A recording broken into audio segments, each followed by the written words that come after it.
ನೋಡಿ, ಬದುಕಲ್ಲಿ ನೀವು ಎಷ್ಟೊಂದು ಒಳ್ಳೆಯ ವಿಚಾರಗಳನ್ನು ಕೇಳ್ತೀರಿ, ಓದ್ತೀರಿ, ಯಾರೋ ಹೇಳಿದ್ದನ್ನು ಕೇಳಿ ತಿಳ್ಕೊಳ್ತೀರಿ, ನಾನಾ ರೀತಿಯಲ್ಲಿ ಜ್ಞಾನವನ್ನು ಅಥವಾ ಒಳಿತು ಕೆಡುಕುಗಳನ್ನು ನಾವು ಪಡ್ಕೊಳ್ತೀವಿ. ಇದು ಒಳ್ಳೆಯದು ಅಂತ ಹೇಳೋದು ಎಷ್ಟು ಮುಖ್ಯವೋ, ಇದು ಸರಿಯಿಲ್ಲ, ಇದು ಹಿಂಗೆ ಮಾಡಬೇಡ ಅಂತ ಹೇಳೋದು ಅಷ್ಟೇ ಮುಖ್ಯ. ಅಂದರೆ ಒಳ್ಳೆಯದರ ಬಗ್ಗೆ ಜಾಗೃತಿ, ಕೆಟ್ಟದ್ದರ ಬಗ್ಗೆಯೂ ಜಾಗೃತಿ ಮೂಡಿಸೋದು ಬಹಳ ಅನಿವಾರ್ಯ. ಇವತ್ತು ಒಳಿತು ಕೆಡುಕುಗಳ ಅರಿವೇ ಇಲ್ಲದೆ ಇಷ್ಟೆಲ್ಲ ಅನಾಹುತ ನಡೀತಾ ಇದೆ ನಮ್ಮ ಯುವಜನತೆಯಲ್ಲಿ. ಪಾಪ ಎಷ್ಟೋ ಜನ ಮುಗ್ಧರಿದ್ದಾರೆ, ಯಾರೋ ಮಾಡಿದ ತಪ್ಪಿಗೆ ಯಾರೋ ಪೆಟ್ಟು ತಿಂತಿದ್ದಾರೆ. ನನ್ನ ತಪ್ಪು ಏನಿದೆ ಸರ್? ನಾನು ಅವ್ರ ಸಹವಾಸ ಮಾಡಿದ ತಪ್ಪ? ಹೌದು. ಯಾರು ಸಹವಾಸ ಮಾಡಬೇಕು, ಯಾರು ಸಹವಾಸ ಮಾಡಬಾರ್ದು ಅನ್ನೋದು ಒಂದು ದೊಡ್ಡ ತತ್ವ. ಅದೊಂದು ಬಹಳ ದೊಡ್ಡ ಅರಿವು. ನೀವು ಅದನ್ನೇ ಮರೆತು ಬಿಟ್ಟು ಯಾರ್ಯಾರ ಜೊತೆನೂ ಸೇರ್ಲಿಕ್ಕೆ ಆಗೋದಿಲ್ಲ, ಹೌದಲ್ವಾ? ಈಗ ರಾಮಾಯಣವನ್ನೇ ತಗೊಳ್ಳಿ.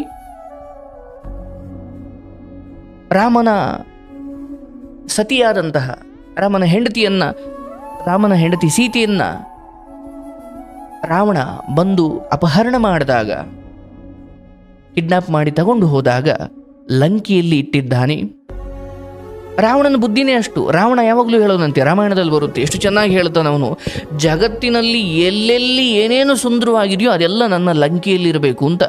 ಅಂದರೆ ಯಾವ ಹೆಣ್ಣು ಕಂಡ್ರೂ ಅವನು ಬಿಡ್ತಿರ್ಲಿಲ್ಲ. ಯಾವ ಹೆಣ್ಣು ಸುಂದರವಾಗಿದೆಯೋ ಕರ್ಕೊಂಬಂದು ಆ ಸ್ಥಾನದಲ್ಲಿ ಇಟ್ಕೊಳ್ಳೋದು, ಇವನು ಅನುಭವಿಸಬೇಕು, ಇವನ ಅದೇ ಇಚ್ಛೆ. ರಾವಣನ ತಮ್ಮ ನೋಡಿ, ಇದೆ ಎಂಥ ವಿಚಿತ್ರ ಅಂದರೆ, ಒಳ್ಳೆಯದು ಕೆಟ್ಟದ್ದು ಒಂದೇ ಜಾಗದಲ್ಲಿರುತ್ತೆ.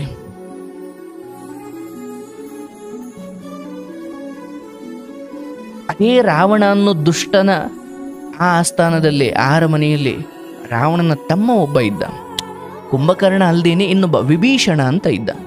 ಕುಂಭಕರ್ಣನೂ ರಾಕ್ಷಸನೇ, ಬಟ್ ರಾವಣನ ತಮ್ಮನಾದಂಥ ವಿಭೀಷಣ ಮಹಾನ್ ಧರ್ಮವಂತ, ಅವನು ಪ್ರಜ್ಞಾವಂತ, ಅವನಿಗೆ ಧರ್ಮ ಕರ್ಮಗಳ ಅರಿವಿತ್ತು. ಧರ್ಮವನ್ನು ಅರಿತದ್ದಷ್ಟೇ ಅಲ್ಲ, ಅದನ್ನು ಪಾಲಿಸ್ತಾ ಇದ್ದ ಆತ ಹೇಳ್ದ, ಅಣ್ಣ, ಹೀಗೆ ಪರಸ್ತ್ರೀಯರನ್ನು ಕರ್ಕೊಂಡು ಬಂದು ನೀನು ಸುಖವನ್ನು ಅನುಭವಿಸಬೇಕು ಅಂತ ಆಸೆ ಪಡುವುದು ತಪ್ಪಲ್ವ ಅಣ್ಣ? ಅದು ಧರ್ಮಕ್ಕೆ ವಿರೋಧ.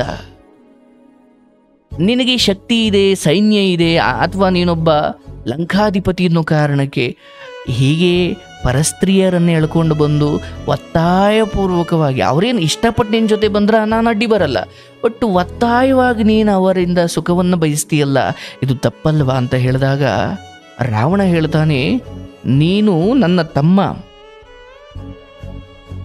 ನಿನ್ನಿಂದ ಉಪದೇಶ ಪಡೀಲಿಕ್ಕೆ ನಾನು ತಯಾರಿಲ್ಲ, ಅಥವಾ ನಿನ್ನ ಬುದ್ಧಿವಾದ ಕೇಳಲಿಕ್ಕೆ ನಾನಿಲ್ಲಿ ಬಂದಿಲ್ಲ.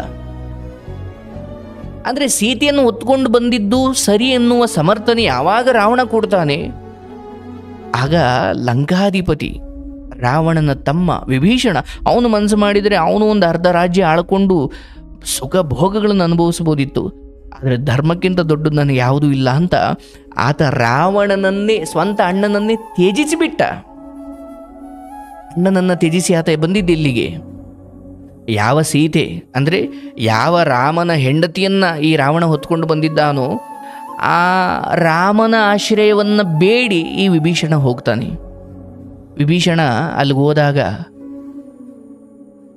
ಈತ ಶತ್ರುಪಾಳೆಯವನು ಅಥವಾ ಲಂಕೆಯವನು, ರಾವಣನ ತಮ್ಮ, ಇವನು ಮಾರುವೇಷದಲ್ಲಿ ನಮ್ಮನ್ನು ಕೊಲ್ಲಲಿಕ್ಕೆ ಅಥವಾ ನಮ್ಮ ವಿಚಾರಗಳನ್ನು ತಿಳ್ಕೊಳ್ಳಿಕ್ಕೆ ಬಂದಿರಬಹುದು ಅಂತ ಯಾರೊಬ್ಬರೂ ಸೇರಿಸ್ಕೊಳ್ಬೇಡಿ ಇವನನ್ನು ಅಂತ ಅಲ್ಲಿ ಕಪಿಗಳಿಂದ ಹಿಡಿದು ಜಾಂಬುವಂತ ಎಲ್ಲರೂ ಕೂಡ ಇವನನ್ನು ಸೇರಿಸ್ಕೊಳ್ಬೇಡಿ. ಯಾಕಂದರೆ ಈ ವಿಭೀಷಣ ಪ್ರಭು ರಾಮಚಂದ್ರ, ನಾನು ಅಧರ್ಮವನ್ನು ತ್ಯಜಿಸಿ, ನನ್ನ ಅಣ್ಣ ಸರಿಯಿಲ್ಲ ಅವನನ್ನು ತ್ಯಜಿಸಿ ನಿನ್ನ ಆಶ್ರಯಕ್ಕೆ ಬಂದಿದ್ದೇನೆ, ನನಗೆ ಆಶ್ರಯ ಕೊಡು ಅಥವಾ ನನ್ನನ್ನು ನಿನ್ನ ಸೇವಕನನ್ನಾಗಿ ಮಾಡಿಕೊಂಡಾಗ, ಈಗ ಶತ್ರುಪಾಳ್ಯದಿಂದ ಶತ್ರುಗಳ ಗುಂಪಿನಲ್ಲಿದ್ದವನು ಬಂದು ನಾನು ಒಳ್ಳೆಯವನಾಗಿದ್ದೀನಿ, ನನ್ನನ್ನು ಒಳಗಡೆ ಸೇರ್ಕೊಳ್ಳಿ ಅಂದರೆ ಯಾರಿಗೂ ಧೈರ್ಯ ಬರುತ್ತೆ? ಅಯ್ಯೋ, ಇವನು ಒಳ್ಳೆಯವನ ಥರ ವೇಷ ಹಾಕೊಂಡು ಬಂದಿರ್ಬೋದು, ನಮ್ಮ ರಹಸ್ಯಗಳನ್ನೆಲ್ಲ ತಿಳ್ಕೊಂಡು ಹೋಗಲಿಕ್ಕೆ ಮಾರುವೇಷದಲ್ಲಿ ಇರ್ಬೋದು ಅಂತ. ಆದರೆ ನೋಡಿ, ರಾಮಚಂದ್ರ ಹೇಳ್ತಾನೆ, ಎಲ್ಲ ಕಪಿಗಳನ್ನು ಸಲಹೆ ಕೇಳ್ತಾನೆ, ಕರ್ಕೊಳ್ಬಹುದಾ ಅಂತ. ಯಾರೂ ಕರ್ಕೊಳ್ಳಿ ಇನ್ನಲ್ಲ, ಬೇಡ, ಇವನು ಶತ್ರುಪಾಳೆಯವನು ಅಥವಾ ಶತ್ರು ಕಡೆಯವನು, ಇವನು ನಂಬಬೇಡಿ, ಇವನನ್ನು ಕರ್ಕೊಳ್ಬೇಡಿ ಅಂತ. ಆದರೆ ಹನುಮಂತ ಒಬ್ಬ ಹೇಳ್ತಾನೆ, ಪ್ರಭು ನೀವು ಈತನಿಗೆ ಆಶ್ರಯ ಕೊಡ್ಬೋದು ಅಂತ. ಯಾಕಂದರೆ ಹನುಮಂತ ಈಗಾಗಲೇ ಲಂಕೆಗೆ ಹಾರಿ ಹೋಗಿ ಅಲ್ಲೆಲ್ಲ ನೋಡಿಕೊಂಡು ಅಲ್ಲೆಲ್ಲ ಬಾಲದಲ್ಲಿ ಬೆಂಕಿ ಇಕ್ಕಿ ಏನೇನೋ ಮಾಡಿ ಬಂದಿದ್ದಾನೆ. ಅವನಿಗೆ ಗೊತ್ತು. ಯಾಕಂದರೆ ಈ ಹನುಮಂತ ಲಂಕೆಗೆ ಹೋದಾಗ ಎಲ್ಲ ಕಡೆ ಕುಡಿದು ತಿಂದು ಹೆಂಡ ಬರೀ ರಾಕ್ಷಸಿಯರು ಏನು ಬೆತ್ತಲೆಯಾಗಿ ಅಶ್ಲೀಲವಾದ ಪರಿಸರವನ್ನೇ ನೋಡಿಕೊಂಡಿದ್ದ. ಆದರೆ ಅದೊಂದು ಮನೆಯಲ್ಲಿ ಮಾತ್ರ ವೇದ ಘೋಷಗಳು ಮೊಳಗುತ್ತಾ ಇದ್ವಂತೆ. ಯಪ್ಪ, ಇಂಥ ರಾಕ್ಷಸರ ಪ್ರಾಂತ್ಯದಲ್ಲೂ ರಾಕ್ಷಸರ ರಾಜ್ಯದಲ್ಲೂ ಏನಪ್ಪ ಇದು, ದೇವರ ಕುರಿತು ಭಜನೆ, ದೇವರ ಕುರಿತು ಆರಾಧನೆ ಅಂತ ಹೋಗಿ ನೋಡ್ತಾನೆ. ಅದು ವಿಭೀಷಣನ ಮನೆ. ಆಗಲೇ ಗೊತ್ತಾಯಿತು, ಓಹೋ, ಈ ವಿಭೀಷಣ ಅತ್ಯಂತ ಸಾತ್ವಿಕನಿದ್ದಾನೆ ಅಂತ. ಹಾಗೆ ಗೊತ್ತಿದ್ದರಿಂದ ಇಲ್ಲಿ ಹನುಮಂತ ಹೇಳುತ್ತಿದ್ದಾನೆ, ಪ್ರಭು ನೀವು ಹನುಮಂತನನ್ನು ಅಥವಾ ವಿಭೀಷಣನನ್ನು ಕರ್ಕೊಳ್ಬೋದು, ನಿಸ್ಸಂದೇಹವಾಗಿ ನೀವು ಆಶ್ರಯ ಕೊಡ್ಬೋದು. ಎಲ್ಲ ಕಪಿಗಳು, ಸಾವಿರಾರು ಕಪಿಗಳು ಬೇಡ ಬೇಡ ಅಂದರೂ ಹನುಮಂತನ ಮಾತನ್ನು ರಾಮ ಕೇಳ್ತಾನೆ, ಆಶ್ರಯ ಕೊಡ್ತಾನೆ. ಆಯಿತು, ಅದಾದಮೇಲೆ ಸೇತುವೆ ಕಟ್ತಾರೆ. ಅದೊಂದು ರಾಮಾಯಣ. ಅದು ನಾನು ಸಮಯ ಬಂದಾಗ ಹೇಳ್ತಾ ಹೋಗ್ತೀನಿ, ಹಿಂಗೆ ಪುಟ್ಟ ಪುಟ್ಟ ಕಥೆಗಳ ಮೂಲಕ. ಇದು ನಾನು ಯಾಕೆ ಹೇಳ್ತಾ ಬಂದೆ ಅಂದರೆ, ನೋಡಿ, ಅಲ್ಲೇನೋ ರಾವಣ ಅನ್ನೋ ದುಷ್ಟ ಇದ್ದಾನೆ. ಅವನು ಪರಸ್ತ್ರೀಗಳನ್ನ ಅಪಹರಿಸ್ಕೊಂಡು ಬರೋದು, ಕಿಡ್ನಾಪ್ ಮಾಡ್ಕೊಂಡು ಬರೋದು, ಅವರನ್ನು ಸುಖಕ್ಕೆ ಬಳಸಿಕೊಳ್ಳೋದು. ಹೀಗೆ ಒಂದು ದಿವಸ ಇವನ ಜೊತೆ ಇದ್ರೇನೆ ನಾವು ಸರ್ವನಾಶವಾಗ್ತೀವಿ ಅಂತ ವಿಭೀಷಣನಿಗೆ ಗೊತ್ತಾಯಿತೋ ಏನೋ. ಆತ ತಕ್ಷಣ ಅದನ್ನು ತ್ಯಜಿಸಿ ಧರ್ಮ ಇದ್ದ ಕಡೆ, ರಾಮ ಇದ್ದ ಕಡೆ ಬಂದ. ನಮ್ಮ ಬದುಕಲ್ಲೂ ಅಷ್ಟೇ, ಅವ್ರು ನಮ್ಮ ಸ್ನೇಹಿತರಾಗಿರ್ಬೋದು ಅಥವಾ ನಮ್ಮ ಜೊತೆ ಪಾರ್ಟ್ನರ್ ಆಗಿದ್ದವರಾಗಿರ್ಬೋದು, ಯಾರೇ ಆಗಿರ್ಬೋದು, ಅವ್ರು ಯಾಕೋ ತಪ್ಪು ದಾರಿಯಲ್ಲಿ ಹೋಗ್ತಿದ್ದಾರೆ, ಅವರು ತುಂಬ ಸುಲಿಗೆ ಮಾಡ್ತಿದ್ದಾರೆ, ನನ್ನನ್ನು ಪಾರ್ಟ್ನರ್ ಮಾಡ್ಕೊಳ್ತಿದ್ದಾರೆ, ಬಟ್ ಅವ್ರು ಮಾಡ್ತಿರೋದು ಸರಿ ಅಲ್ಲ ಅಂತ ನಿನಗೆ ಗೊತ್ತಾದಾಗ ನೀನು ಅದರಿಂದ ಹೊರಗಡೆ ಬರಬೇಕು. ಅಲ್ಲಿ ಕೋಟಿ ಸಿಗುತ್ತೆ ಅಂದರೂ ನೀನು ಅಲ್ಲಿರಬಾರ್ದು. ಯಾಕಂದರೆ ಯಾರ್ಯಾರೋ ಮಾಡಿದ ತಪ್ಪುಗಳಿಗೆ ನೀವು ಕೂಡ ಶಿಕ್ಷೆ ಅನುಭವಿಸಬೇಕಾಗುತ್ತೆ. ಬೆಳಗ್ಗೆ ಯಾರೊಬ್ಬರು ಗುರುಗಳು ಹೇಳ್ತಾ ಇದ್ರು, ನೋಡಿ, ಬದುಕು ಹೇಗೆ ಕುರುಡಾಗ್ಬಿಡುತ್ತೆ ಅಥವಾ ನ್ಯಾಯ ಹೇಗೆ ಕುರುಡಾಗ್ಬಿಡುತ್ತೆ ಕೆಲವೊಮ್ಮೆ ಅಂದರೆ, ನೀವು ನಡ್ಕೊಂಡು ಹೋಗ್ತಾ ಇದ್ದೀರಾ, ಅಲ್ಲಿ ಯಾರೋ ನೆಟ್ಟಿರುವಂತಹ ಮಾವಿನ ಮರಗಳಿದ್ದಾವೆ, ಅದಕ್ಕೆ ಕಾಂಪೌಂಡ್ ಹಾಕಿದ್ದಾರೆ. ಆ ಕಾಂಪೌಂಡ್ ದಾಟಿ ಆ ಮಾವಿನ ಮರದ ಹಣ್ಣುಗಳು ರಸ್ತೆಯ ಕಡೆಯೂ ಚಾಚಿಕೊಂಡಿದ್ದಾವೆ. ಹಣ್ಣನ್ನು ತಿನ್ನಬೇಕು ಅಂತ ಅನ್ನಿಸ್ತು. ಆ ಹಣ್ಣು ಅಥವಾ ಹಣ್ಣಿನ ಮರ ನಿಮ್ಮದಲ್ಲ, ಯಾರೋ ಬೇರೆಯವ್ರದ್ದು. ಅವನು ನೋಡಿದ್ರೆ ಹೊಡೆದು ಬಿಡ್ತಾನೆ. ಆದರೂ ಹಣ್ಣು ತಿನ್ನಬೇಕು ಅನ್ನಿಸ್ತು. ನೋಡಿ, ಹಣ್ಣನ್ನು ಮೊದಲು ನೋಡಿದ್ದೇನು? ಕಣ್ಣು. ಹಣ್ಣನ್ನು ನೋಡಿದ್ದು ಕಣ್ಣು, ತಿನ್ನಬೇಕು ಅಂತ ಅಂದಿದ್ದು ಮನಸ್ಸು, ಕಿತ್ತಿದ್ದು ಕೈಯು, ಆದರೆ ಕಡೆಗೆ ಸಿಗಾಕೊಂಡ ಪೆಟ್ಟು ತಿಂದಿದ್ದು ಮೈಯು. ಹೆಂಗಿದೆಯಲ್ಲ, ಹಣ್ಣು ನೋಡಿದ್ದು ಕಣ್ಣು ಅಥವಾ ಕಣ್ಣಿಗಿಂತ ಮುಂಚೆ ಮನಸ್ಸು ಹಣ್ಣು ತಿನ್ನಬೇಕು ಅನ್ನೋ ಭಾವನೆಯಲ್ಲಿ ಬರ್ತಿತ್ತು. ಅದೇ ಸಮಯಕ್ಕೆ ಕಣ್ಣಿಗೆ ಹಣ್ಣಿನ ದರ್ಶನವಾಯಿತು. ಮನಸ್ಸು ಇನ್ನಷ್ಟು ವ್ಯಾಘ್ರಗೊಳ್ತು, ಆ ಹಣ್ಣು ಬೇಕೇ ಬೇಕು ಅಂತ. ಅತ್ತ ಇತ್ತ ನೋಡ್ತು, ಕೈಯನ್ನು ನೀಡಿ ಆ ಹಣ್ಣನ್ನು ಕಿತ್ಕೊಂಡು ಜೇಬಿಗೆ ಇಕ್ಕೊಬೇಕು ಅನ್ನೋಷ್ಟರಲ್ಲಿ ಅಲ್ಲಿ ಮಾಲೀಕ ಅಥವಾ ಮಾಲೀಕನ ಕಡೆಯವರು ಬಂದು ಅವನನ್ನು ಬಂಧಿಸಿ ಬಿಟ್ರು. ಅಯ್ಯೋ, ಕದ್ದು ಹಣ್ಣು ಕೀಳ್ತೀಯನೋ ಮೂರ್ಖ, ಬಾ ನಿನಗೆ ಶಿಕ್ಷೆ ಕೊಡಿಸ್ತೀನಿ ಅಂತ ಕರ್ಕೊಂಡು ಹೋದರು. ಶಿಕ್ಷೆ ಆಯಿತು. ಆದರೆ ವಿಚಿತ್ರ ನೋಡಿ, ಹಣ್ಣು ನೋಡಿದ್ದು ಕಣ್ಣು, ತಿನ್ನಬೇಕು ಅಂದುಕೊಂಡಿದ್ದು ಮನಸ್ಸು, ಕಿತ್ತಿದ್ದು ಕೈಯು, ರುಚಿ ನೋಡಿದ್ದು ನಾಲಿಗೆ, ಆದರೆ ಪೆಟ್ಟು ತಿಂದಿದ್ದು ಮೈಯು. ಎಷ್ಟೋ ಸರಿ ನಾವು ಈ ಮೈ ಆಗ್ಬಿಟ್ಟಿರ್ತೀವಿ. ಅದು ನೋಡಿದವರು, ಅದನ್ನು ತಿನ್ನಬೇಕು ಅಂದ್ಕೊಂಡವರು, ರುಚಿ ನೋಡಿದವರು ಎಲ್ಲ ಬಚಾವಾಗ್ತಾರೆ. ನಾವು ಸಾಕ್ಷಿಯಾಗಿದ್ದವ್ರು ಪೆಟ್ಟು ತಿಂತೀವಿ. ಹಾಗೆ ಬದುಕಲ್ಲಿ ಅನ್ಯಾಯ ಕಂಡಾಗ ತ್ಯಜಿಸುವ ಬುದ್ಧಿ ನಮಗೆ ಬರಬೇಕು.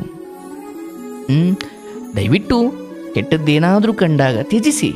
ನೀವು ಫೇಸ್ಬುಕ್ ಓಪನ್ ಮಾಡಿ, ನೀವು ಯಾರ್ಯಾರನ್ನು ಫಾಲೋ ಮಾಡ್ತಿದ್ದೀರಾ ಅಂತ ಲಿಸ್ಟ್ ತೆಗೀರಿ. ಒಳ್ಳೆ ಸನಾತನ ಧರ್ಮದ ಶ್ರೇಷ್ಠತೆಯನ್ನು ಹೇಳೋರು, ಅಥವಾ ಬೈಬಲ್ ಬಗ್ಗೆ ಹೇಳೋರು, ಕುರಾನ್ ಬಗ್ಗೆ ಹೇಳೋರು, ಭಗವದ್ಗೀತೆ ಬಗ್ಗೆ ಹೇಳೋರು, ಮನುಷ್ಯ ಧರ್ಮದ ಬಗ್ಗೆ ಹೇಳೋರು, ವಚನಗಳ ಬಗ್ಗೆ ಹೇಳೋರು, ಅಥವಾ ನಮ್ಮ ಶ್ರೇಷ್ಠ ಮಹಾನ್ ಸಾಧಕರ ಬಗ್ಗೆ ಹೇಳೋರು, ಅಥವಾ ಜನರಲ್ ನಾಲೆಡ್ಜ್ ಬಗ್ಗೆ ಹೇಳೋರು, ಅಥವಾ ಪರೀಕ್ಷೆಯ ತಯಾರಿ ಬಗ್ಗೆ ಹೇಳೋರು, ಅಥವಾ ಒಂದೊಳ್ಳೆ ಎಂಟರ್ಟೈನ್ಮೆಂಟ್, ಒಳ್ಳೆ ಕಾಮಿಡಿ, ಅಶ್ಲೀಲ ಕಾಮಿಡಿ ಅಲ್ಲ, ಒಳ್ಳೆ ಕಾಮಿಡಿ ಕೊಡುವಂತಹ ಯಾರೋ ಕಲಾವಿದರು ಪೇಜು, ಇದನ್ನು ಫಾಲೋ ಮಾಡಿ. ಆದರೆ ನೀವು ಏನೇನು ಫಾಲೋ ಮಾಡಿದ್ದೀರಾ ಅಂದರೆ ಬರ್ತಾನೇ ಇದ್ದಾವೆ ಕೆಟ್ಟ ಕೆಟ್ಟ ವಿಚಾರಗಳು.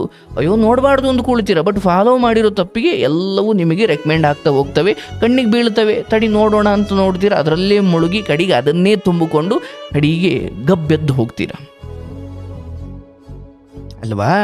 ಹಾಗಾಗಿ ನೀವು ಯಾರನ್ನು ಫಾಲೋ ಮಾಡ್ತಿದ್ದೀರಿ, ಅಲ್ಲೇನೋ ತಪ್ಪಾಯ್ತಾ, ತಿದ್ದುಕೊಳ್ಳೋ ಬುದ್ಧಿ ಇಲ್ವಾ, ತ್ಯಜಿಸಿ. ಯಾಕಂದ್ರೆ ಅವನ ತಪ್ಪಿಗೆ ಶಿಕ್ಷೆ ಆಗಲೇಬೇಕು. ಆದರೆ ಆಗೋ ಸಮಯದಲ್ಲಿ ನೀವು ಜೊತೆ ಇದ್ದರೆ ಅದಕ್ಕೆ ನೀವು ಪಾತ್ರರಾಗ್ತೀರಾ ಅಥವಾ ಆ ಪೆಟ್ಟನ್ನು ನೀವು ತಿನ್ನಬೇಕಾಗುತ್ತೆ. ಅರ್ಥ ಆಯ್ತಲ್ವಾ? ಸೊ ಯಾರೋ ಮಾಡಿದ ತಪ್ಪಿಗೆ ಯಾರೋ ಬಲಿಯಾಗುವುದು ಧರ್ಮ ಅಲ್ಲ ಅಥವಾ ಅದು ಸರಿ ಅಲ್ಲ. ಬಟ್ ಏನೂ ಮಾಡಲಿಕ್ಕಾಗಲ್ಲ. ನಮ್ಮ ಬುದ್ಧಿಯನ್ನು ಉಪಯೋಗಿಸಿ ಯಾವಾಗ ಯಾವುದನ್ನು ತ್ಯಜಿಸಬೇಕಿತ್ತು, ಯಾವುದನ್ನು ಅಪ್ಕೊಳ್ಬೇಕಿತ್ತು, ಅಪ್ಕೊಳ್ಳೋದನ್ನು ಅಥವಾ ಒಳ್ಳೆಯದನ್ನು ತ್ಯಜಿಸುವುದು, ಕೆಟ್ಟದ್ದನ್ನು ಅಪ್ಕೊಳ್ಳೋದು ನಮ್ಮದೇ ಸ್ವಂತ ನಿರ್ಧಾರ ಆಗಿತ್ತಲ್ವ, ಅದಕ್ಕೆ ತಕ್ಕ ಶಿಕ್ಷೆಯನ್ನು ಅನುಭವಿಸಲೇಬೇಕು. ಕೆಟ್ಟದ್ದನ್ನು ನಿಸ್ಸಂದೇಹವಾಗಿ ನಿರ್ದಾಕ್ಷಿಣ್ಯವಾಗಿ ತಪ್ಪು ಅಂತ ಗೊತ್ತಾಯ್ತಾ, ಪುರಾವೆಗಳ ಸಮೇತ ನಿಮಗೆ ಗೊತ್ತಾಯ್ತಾ, ಸಂದೇಹ ಇಲ್ವಾ ಅಲ್ಲಿ, ಅದನ್ನ ವಿರೋಧಿಸಿ. ಇಲ್ಲ ರೀ, ನೀವು ಕುಡಿದು ಮನೆಗೆ ಬರಬಾರ್ದು, ಮಕ್ಕಳೆಲ್ಲ ಹಾಳಾಗ್ತಾರೆ, ಬಂದರೂ ಕೂಡ ಸುಮ್ಮನೆ ಮೂಲೆಯಲ್ಲಿ ಮಲ್ಕೊಳ್ಬೇಕು. ನೀವು ದುಡಿಯೋ ಅರ್ಧ ದುಡ್ಡು ಕುಡಿತಕ್ಕೆ ಖರ್ಚು ಮಾಡಿ, ಫ್ರೆಂಡ್ಸ್ಗೆಲ್ಲ ಖರ್ಚು ಮಾಡಿದ್ರೆ ಈ ಸಂಸಾರ ಏನು ಮಣ್ಣು ತಿನ್ಬೇಕಾ ನಾವು? ಆಯಿತು, ಇಲ್ಲ ನೀನು ಮಕ್ಕಳು ನೋಡ್ಕೊ, ನಾನು ದುಡಿಯೋಕೆ ಹೋಗ್ತೀನಿ. ಕಠಿಣವಾದಿ ಹೇಳಬೇಕಾದ ಜಾಗದಲ್ಲಿ ಯಾಕೋ ಸಹಿಸ್ಕೊಂಡು ಸುಮ್ಮನೆ ಆಗ್ಬಿಟ್ರಿ, ಮುಂದೆ ಅಯ್ಯೋ ನಾನು ಅವತ್ತು ಬುದ್ಧಿ ಹೇಳಬೇಕಿತ್ತು ಅಂತ ನರಳಬೇಕಾಗುತ್ತೆ.